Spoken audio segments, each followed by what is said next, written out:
Ok, donc parfait, salut à tous, j'espère que vous portez extrêmement bien. Donc vidéo totalement à l'improviste, elle n'était pas du tout prévue, ok.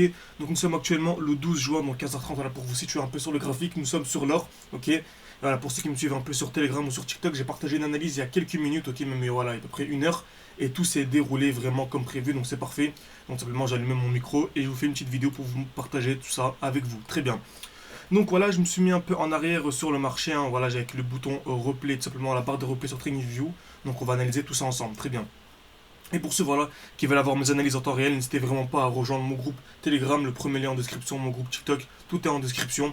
Et voilà, si ce type de vidéo vous plaît, n'hésitez vraiment pas à mettre des likes, ça m'aide énormément. Voilà, et à mettre des commentaires. Comme d'habitude, je sélectionnerai deux commentaires parmi tous les commentaires et je leur enverrai tout simplement une formation totalement gratuite avec moi. Donc c'est un live d'1h30 que j'ai fait avec les membres de mon ebook. Et voilà, je vous l'enverrai totalement gratuitement pour tous ceux qui mettent un commentaire et qui me disent voilà, c'est pour le ebook et je vous enverrai ça tout simplement par mail. Très bien. Donc pour rappel, ici, je vais aller en 2 heures, 1 heure, ok, donc je vais aller en 1 heure, on était assez overextended, ok. Donc on a eu 1, 2, 3, 4, 5 bougies vertes d'affilée, ok. Donc c'était un mouvement aussi, 5 bougies vertes d'affilée sans bougie rouge, et on avait des très peu de mèches, ok. C'est vrai qu'on voit qu'il y a des petites mèches ici, mais voilà, c'est vraiment des mèches assez faibles. Ici, je vais même en 70 minutes, par exemple, on va essayer de, voilà, 90 minutes. Très bien, là on voit mieux l'overextension, ok. Donc on voit qu'il y a une bougie verte, 2, 3, 4, 5, 6, 7 d'affilée avec très peu de bougies rouges, quasiment aucune bougie rouge et très peu de mèches. Donc ce qu'on appelle une overextension et je m'attends clairement à un mouvement baissier. Bien sûr, là je ne vais pas faire de vidéo HTF, ok, donc en plus haut time frame. C'est ce que je fais dans ma liste de vidéos, ok. Donc c'est vrai que je fais une suite de vidéos sur l'or où je partage vraiment tous les mouvements de l'or depuis vraiment les dernières années. Là c'est vraiment une vidéo, on va dire une sorte de vidéo hors série, voilà, où voilà, il y a juste une petite analyse qui s'est déroulée et je vous partage ça simplement en vidéo. Très bien. Donc il y a aussi une très belle overextension, comme je vous ai dit, en 80 minutes. Donc pas la règle des 30, ok. Donc on va utiliser la règle des 30 simplement. Donc 80 minutes divisé par 30, simplement ça fait 2, voilà, 2,6, 2,7. Donc je vais aller en 3 minutes à peu près. Très bien. Pour chercher une distribution. Ok. Comme vous savez, lorsqu'on a une overextension haussière, on va chercher une distribution pour jouer un mouvement baissier. Et lorsqu'on a une overextension simplement baissière, on va chercher une accumulation pour jouer le mouvement haussier, tout simplement. Ok. Donc, si on overextension haussier, juste voilà, on va chercher une distribution pour chercher une baisse, ok. Donc, qui distribution dit création de QH, liquidation et mouvement baissier. Et si on a une overextension baissière, c'est-à-dire que des bougies rouges baissières, on va dire 5 bougies rouges pratiquement sans mèche, on va chercher une accumulation. Donc, qu'est-ce qu'une accumulation? Création de QL, excellent, cassure et mouvement aussi. Très très bien. Excellent. Donc, c'est ce qu'on a ici. Parfait, donc je vais effacer tout ça pour que ce soit un peu plus propre. Excellent, donc là dans 3 minutes on va chercher une distribution tout simplement. Donc voyons ce que le marché nous donne. Excellent. Donc là on est en train de créer des écuvages. On va taper une fois, deux fois, trois fois, quatre fois, cinq fois, six fois. Donc on a tracé un petit rectangle. On voit que la largeur du rectangle est très faible, ok. Donc la largeur est très faible. Plus la largeur est faible et plus ça montre qu'on est venu taper à un endroit qui est quasi similaire. Ok, très bien. Donc parfait, on a ça.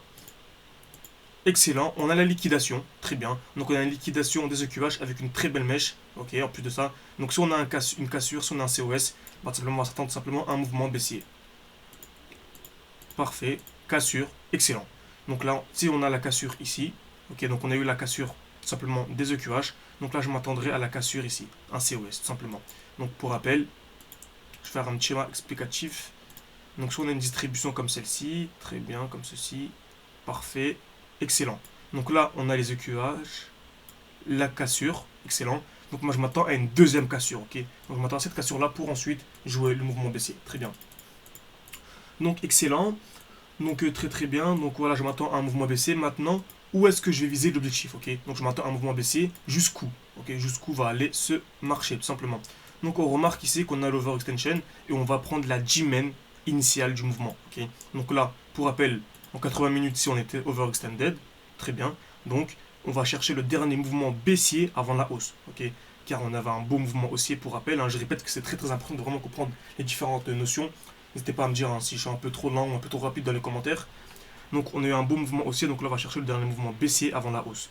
Donc très bien, il faut que ce soit une seule bougie. Donc je vais aller en 1 heure, en 2 heures, en 3 heures, 4 heures. Ok, en 4 heures on le voit très bien. Donc en 4 heures on le voit bien. On voit ici qu'on a une belle bougie. Donc je m'attends simplement à un mouvement baissier jusqu'ici. Okay, jusqu'à l'entrée de la bougie. On peut viser le 50%. Voilà, on va viser le début tout simplement pour que ce soit plus intéressant. Et pour rappel, vous savez, hein, moi je ne prends pas de vente à découvert. Là, tout simplement, c'est vraiment pour mieux comprendre, ok. Cette vidéo, c'est vraiment pour comprendre, pour essayer de... Voilà, ici on est en 4 heures ou en 1 heure, mais cette configuration, même si elle est en monthly, en 3 mois, en 12 mois, c'est toujours la même chose, ok. C'est toujours les mêmes configurations, c'est toujours la même chose sur le marché, tout simplement. Très bien.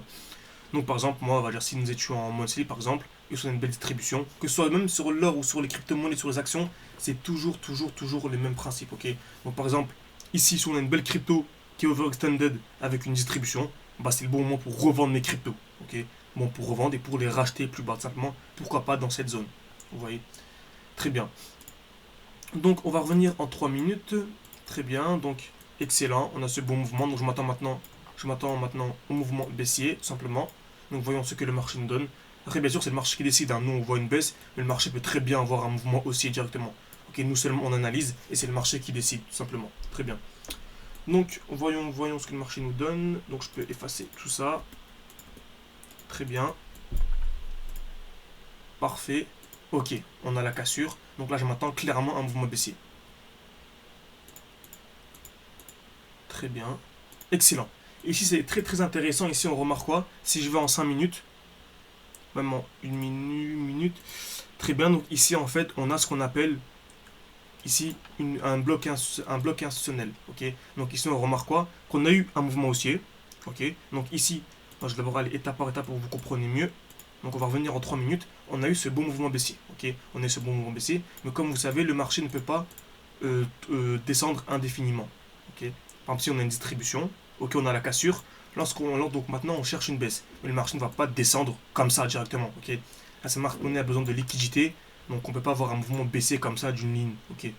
Donc à chaque fois, on revient dans les zones précédentes pour continuer le mouvement baissier tout simplement. Et toutes ces zones-là, dans lesquelles on revient, c'est ce qu'on appelle des blocs institutionnels. Tout simplement. Très bien. Donc là, c'est exactement ce qu'on a. On a un beau bloc institutionnel.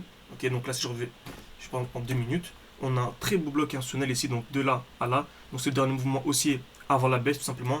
Et en plus de ça, on remarque ici, on est overextended. Ok, donc je vais revenir ici.